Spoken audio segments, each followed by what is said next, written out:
Hello and welcome to another episode of Women and the Society. Women and the Society comes up every week where we bring to you women of notable character from all over spheres of life. We talk to women over our screen, telling them how they should mold the society. Our guests serve as a motivation to other women in the society watching us on OGTV. So we have a prerogative to be mentors to those who watch us on the program. My name is Charity James.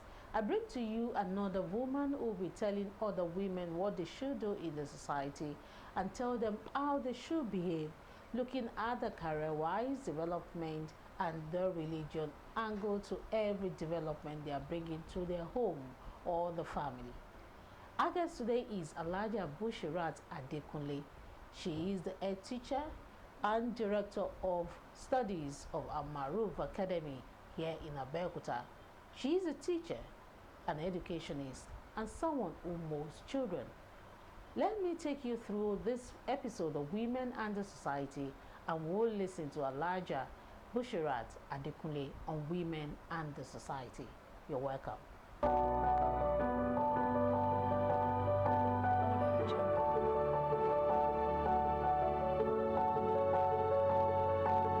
Alhaja, we want to welcome you to the program Women and the Society. Thank you. It's nice seeing you on the program, and I believe that our viewers are also welcome you to the program. Thank you. Now, the practice on the program is to know who our guest is, and from there, we want to know who the person that will be educating us or giving us some of advice on the program is. So we want to know who you are. Who is Alhaja Bushirat Adekunle?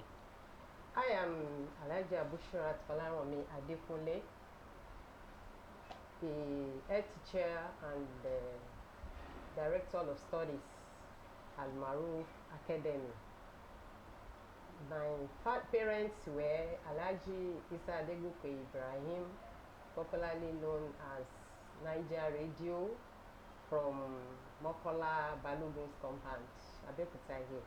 And my mother, Alhaja Mariam Amoke Ibrahim from Ikija, also in Abeokuta, for their blessed memories. So may Allah accept their returns. So I had my primary education at Muslim Primary School, Mokola, Abeokuta. Then proceed to Ikija High School, Iberekodo, Abeokuta. I'm fortunate to have a break in education at NCE and as my first degree. Okay. So presently, I've worked in various schools, in private schools to be specific. So the experience I had then encouraged us, my husband and I, to establish the Al-Maruf Academy. Yes, when we were young, then our parents then, especially the fathers, they usually have many wives. So I was grown in a polygamous house, and our father, who has been a very kind gesture, who his hospitality is very high, so he embraced everybody from any corner. So we all live together peacefully in our house. We are so many. So that my father had many children, so others, we were many in our house living then. So I really enjoyed my childhood. The only thing was that we don't usually go out. Our father, we go to the office in the morning, his shop. So when he returned by 6, he must meet everybody at home. Even during holidays, we don't travel. We stay here in Abeokuta. That's our. So all I can say, and we were brought up. We go to school. We go to Madrasa Ilekeu. He had a far for us, who teaches us, who taught us at home, and we were happy. Okay. I can see that bright face, remembering your growing up. Do you think the training that your parents gave you then compared to other parents? So I know it was like a uniform thing. Then Yeah. when a parent are training, they train the same way. And now that we think children are not being trained well, we see that the training, or not the ill training too, is across almost all families. Do you think the training that was given then and that we have now, can we compare? Are there differences? What do you think is missing? For you, which one is better, now or then? Mm, the training we had then, I would say, is better than the training most parents, especially the mothers, are now giving to their children. Then we were trained to do own chores. As many as we were then, we are going to prepare our food by ourselves. We have a big pot, we do amala in a mortar, so that we serve everybody. But nowadays you will see a 15 years, 18-year-old girl child that will not be able to prepare ordinary eba. So the way the parents of nowadays are training their children is far, far different from the way we were brought up. So the home chores from there, the respect. When we want to greet, we have to kneel down to greet an elderly person. When we come across elderly person, we embrace them, we collect things from them. Nowadays, you see somebody greeting you with the raised head. Good morning, ma. Good morning. Even they will not put ma. Good morning. You will not even hear what they are saying. So the way the parents nowadays are training their children is not that acceptable socially. So we need to adjust. The mothers in particular, they are the first teachers for their children. So they need to start this training from home. Teach your children when they wake up in the morning to greet. Many pupils in the school, we force them. Don't you see your teacher? Don't you see your mates? Before they will greet. If they have been teaching them at home that when you come across your mates, your sister, your teachers, any elderly person, you must greet. They will know it, that okay, it is paramount for them to greet. That is for that. The respect is not even there no more at all. When you talk to them, you will see the way they will frown their face as if you don't have the right to correct them. They like that manners, they like obedience. So when all these things start from home, teach them. When somebody talks to you or corrects you, you accept it and you adjust.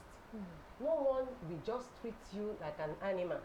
So whenever you are being corrected, take to correction. Not that you now look down on that person or you look frown, you show rudeness. No.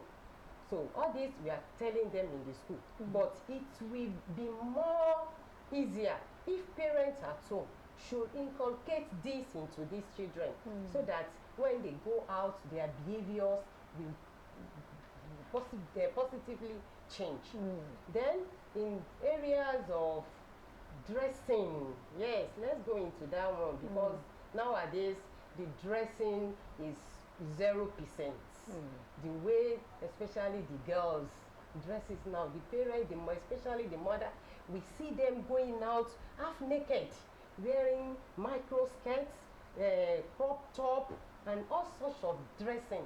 It's irrational. So all this should be corrected from home. We want the parents to monitor their children very well on this. We are complaining about raping, embarrassment. This is what attracts all these things. So when we train our children from home, that when you are going out, these are the clothes you should wear. When you are indoor, these are the ones you can wear. So when you are going to party, you should know the kind of dressing you put on, not that you just dress anyhow, the way you like, and you go outside. People will address you the way you are dressed.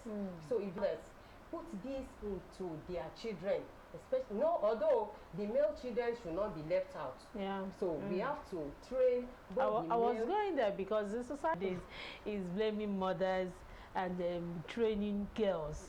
What happens to our men, the men, the boy child that becomes men in the site? Because I noticed some things. I know that in some societies, they see men as the almighty, and they don't want to touch them. They believe men should develop themselves, and they should fit in any situation because they are men, they are boy child. Is it right? Should we allow men, a boy child, to grow into something they want to grow into? No. As we train our girls child, girls children, we must also do the same on our male children. We shouldn't leave them to grow into, they are going to carry the names, the repetition of the family. So if they don't behave well, they will have the name on them. That is so. And as I don't know if it is Christian name or song, or it will be ọmọkùnrin tí ń wo ojú bàbá rẹ̀, ọmọbìnrin tí ń wo ojú màmá rẹ̀.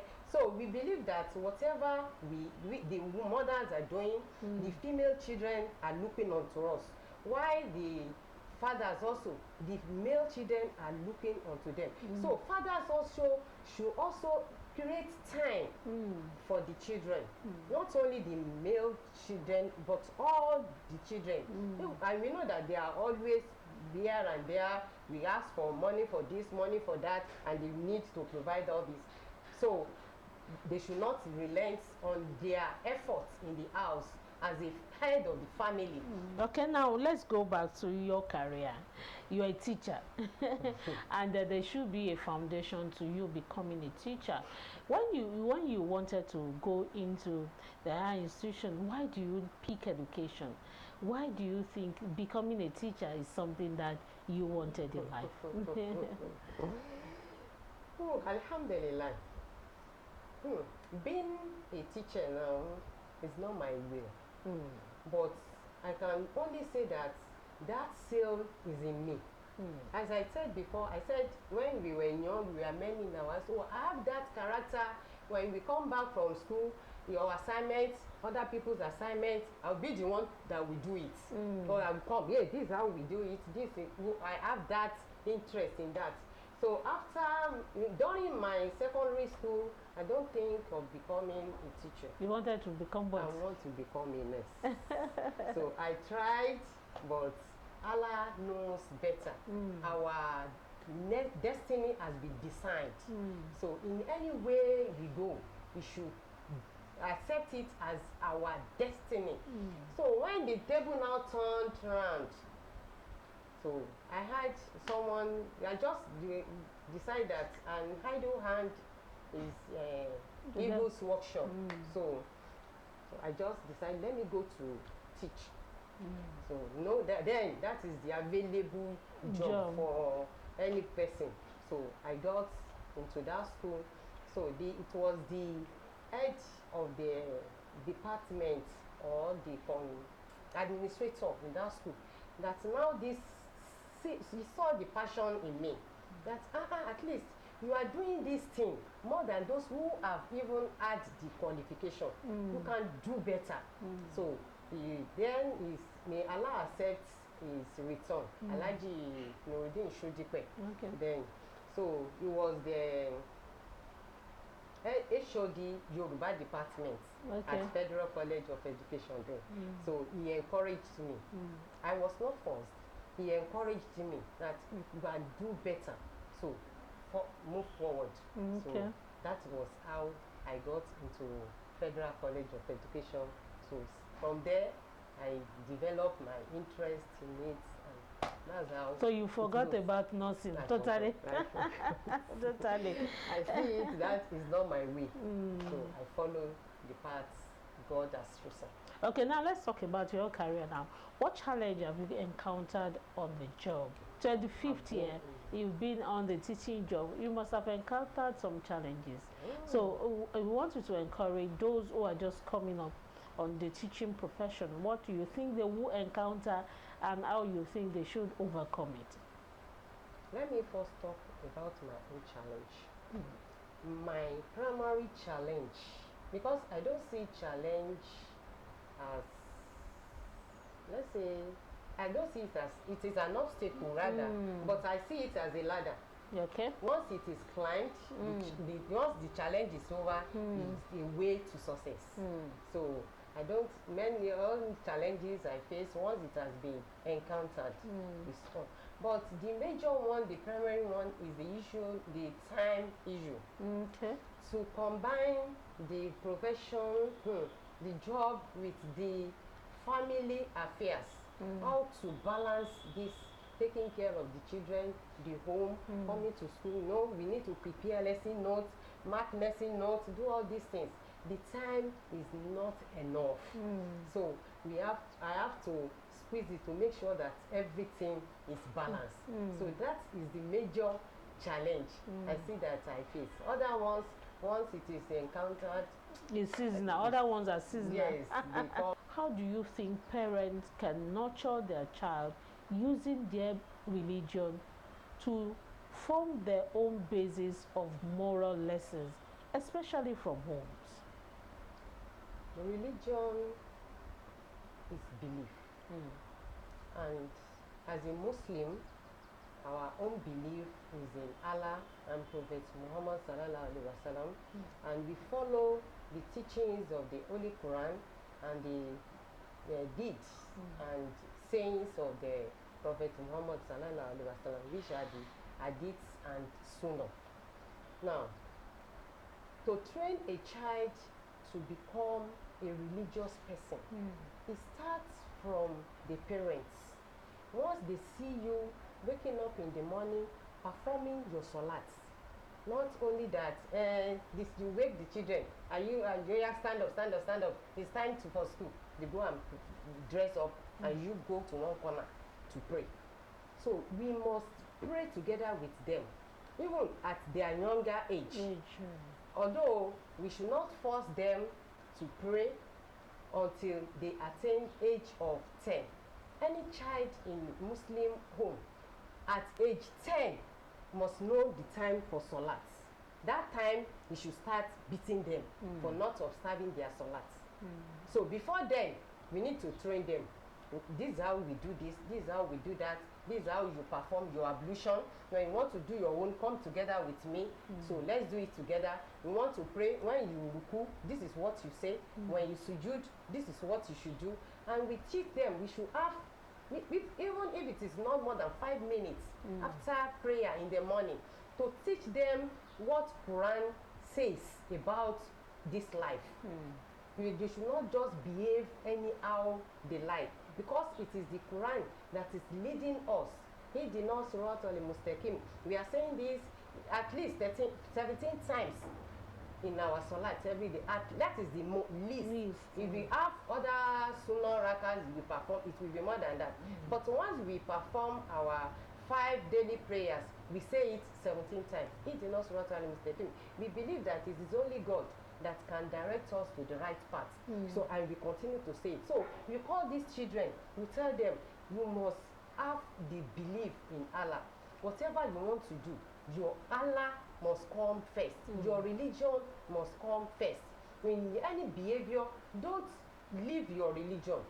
Whatever your religion says about your behavior, about your attitude, about your character, you must follow it. Don't just Muhammad sallallahu alaihi wasallam. All this we must teach them from home. Even if it is bitter, you must not tell lie. You pour water on the floor because you know that mommy will beat you when you go, I don't know, it's not me, I'm not the one that did it. It is not good. Say the truth. Even if your mommy wants to kill you. But I used to tell these children, once you say the truth without being forced, your punishment will be minimal. But we sweat.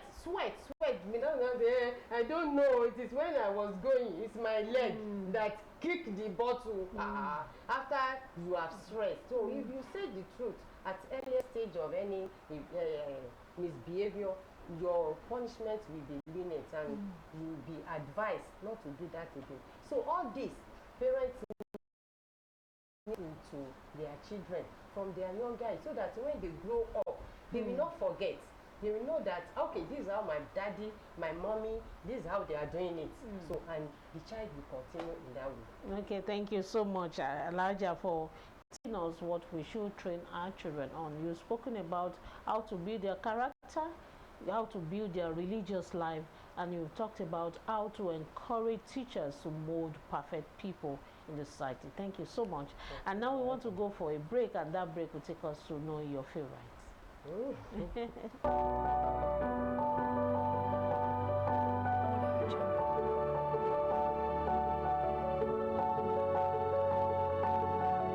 You're welcome back from that break. It is time to know what our favorite is.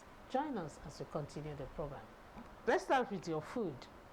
A lot of people have picked swallow. A lot of people have picked beans. A lot of people picked rice. For you, what is your favorite food? My favorite food, that even if I have eaten fried rice with chicken, I've taken beans with dodo, amala dudu with egusi or ewedu and gbegiri, that I can eat even when I'm sleeping and you wake me and you give it to me. It's bread. Oh, it's bread. Why? I can eat it anytime. I enjoy it. It's sliced. It can be loaf. It can be wheat. It can be flour. Imagine bread. Any bread. Bread. I love it. Okay, okay. That will take us to know your favorite color. Tell us your favorite color. In that, I don't have specific color. Okay. I like anything that is good on me, any color. But one thing is, I observe that I look good. I look better, beautiful in pink. In pink, okay. Pink is for baby girls. Okay, maybe.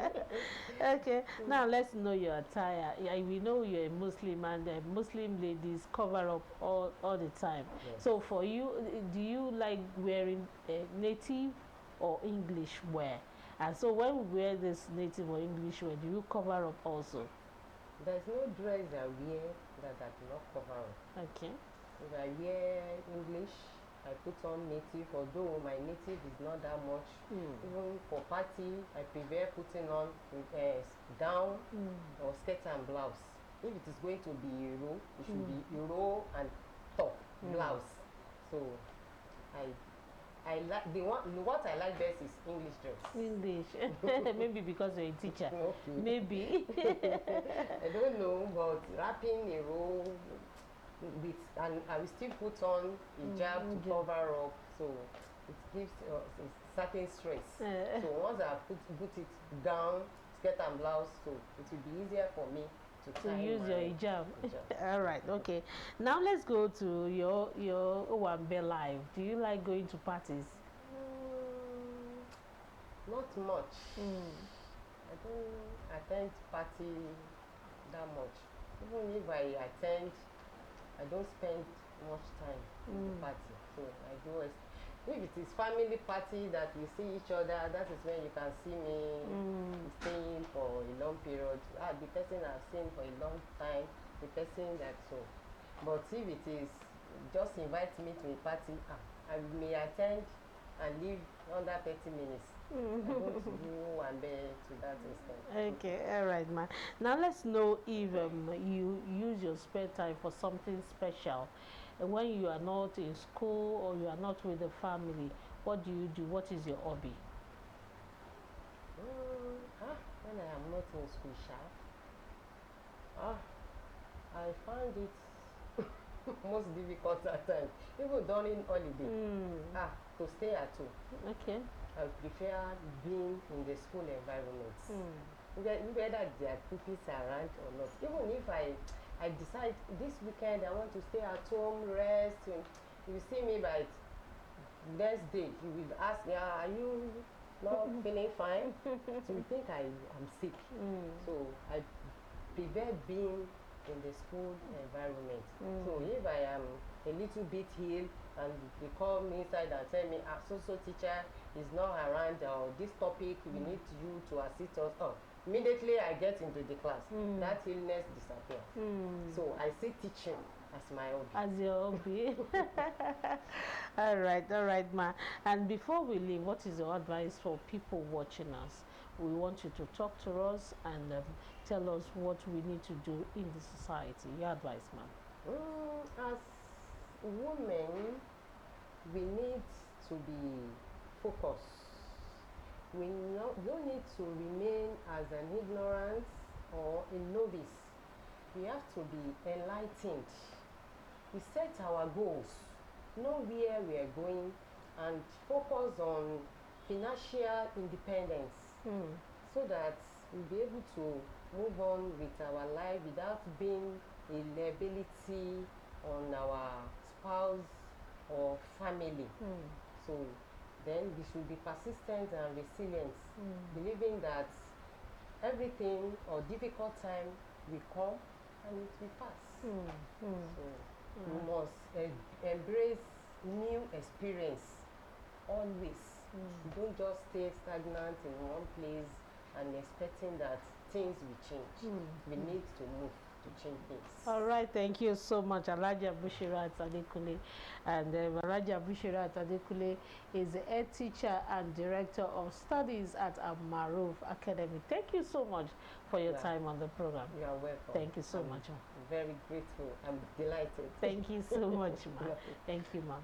That's the size of women and the society for this episode. One thing Charity has taken away from this program is that you must be independent and try new experiences. Don't be on a spot and expect development. That is what Alaja Bushirat Adekule told us on the program, and I hope that you have gotten one or two lessons from what she has been saying for about 30 minutes on the program. My name remains Charity James. Until next time when I bring you another guest who will be advising women and also talk to our children and our family. Let's be impactful in whatever sphere we find ourselves. See you again, God willing. Take your time and rest well. Bye-bye.